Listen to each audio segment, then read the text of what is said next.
Баршаңызға сәлем достар. Бүгін сіздерге балықты азғантай майда пісіру және оны қызартып әдемі етіп пісіру жолын ұсынатын боламын.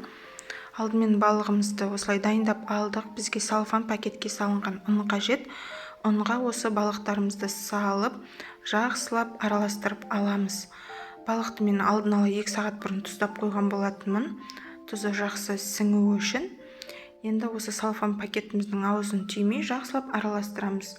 Барлық жері ұнға тегіс тиюі қажет. Мінекей, енді қызып тұрған майда, қатты қызып тұрған майда балықтарымызды салған сәтте газымызды азайта отырып, орташа отта екі жағын қызартып, кезек-кезек айналдыра отырып, балығымызды пісіретін боламыз.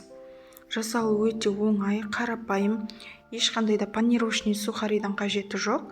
Соның өзінде қызарып, әп-әдемі болып шығатын болады.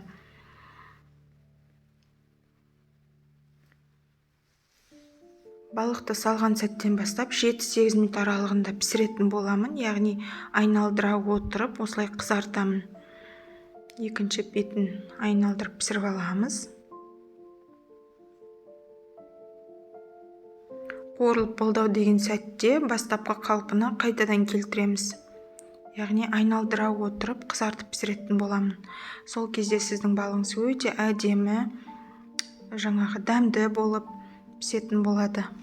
Сондай-ақ достар, менің арнамда балықтың пешке пісіру және суға, яғни балық сорпаның жасалуы, қуырылуы барлығы бар.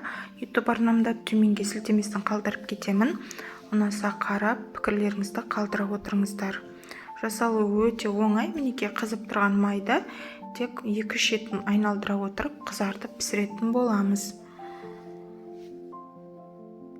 Мінекей достар, барлығын пісіріп алдым. Осындай болып шығады. Өте әдемі әрі қытырлақ болып, сондай дәмді болып шығады. Видеом ұнаған болса, арнама тіркеліп, лайк басып, пікір қалдыруды ұмытпаңыздар. Сіздермен болған Замира.